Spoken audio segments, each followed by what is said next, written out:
Did you know that your piano posture can greatly affect the progress that you make at the piano?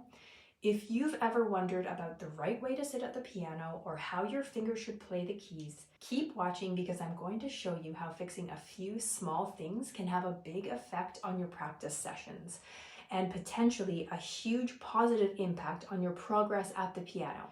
This is video 5 of my 30-day piano practice challenge.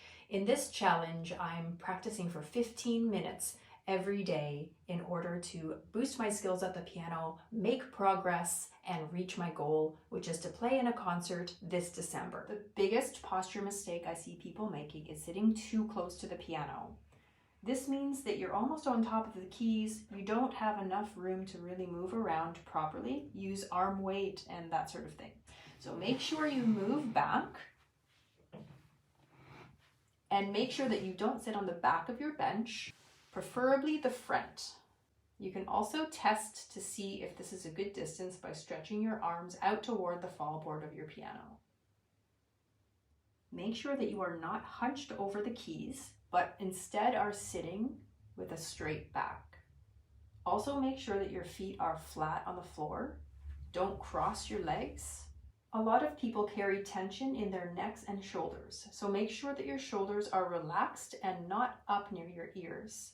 Also make sure that your arms can move freely and are also relaxed. You don't want tension in your arm here and especially here in your forearm. Make sure that your elbows are sort of dangling down by your side. You don't want what I call the chicken arm while you're playing the piano. Now that I'm sitting properly at the piano, I'm going to do my 5-minute finger warm-up. And today's scale is B flat major. Your hand position is also very important, so make sure your hand has a gentle, curved position. You don't want it to be too flat and you don't want it to be too claw-like either. So make sure that your wrist is relatively level. It should have some flexibility as well, but generally speaking, it should be level, and that your hand has a nice gentle curve. Let's talk about how your fingers should depress the keys of the piano. I'll demonstrate a few notes on the piano so that you can see my finger position.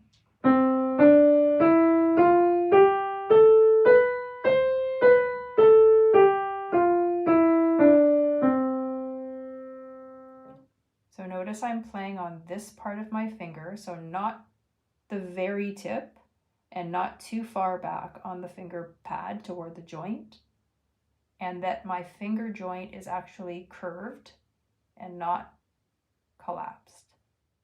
I often add lead sheets into my 15-minute practice to boost my musicianship skills. Today's lead sheet is Spooky Scary Skeletons. It's in B minor.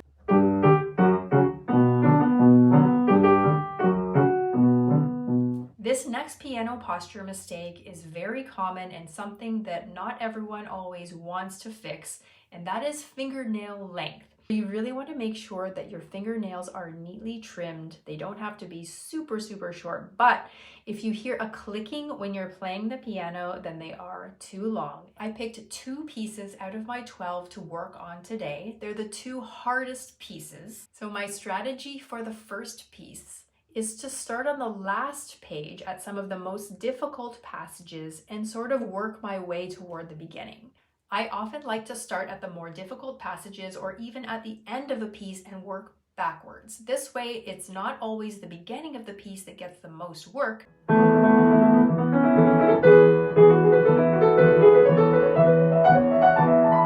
Proper posture is so important for making sure that you can produce the sounds that you want to out of your instrument and also avoid injury. If you're interested in following my 30-day piano practice journey in which I practice for 15 minutes every day to boost my skills, be sure to go back and watch the playlist in order. I would love for you to join the challenge too. Let me know if you do in the comments.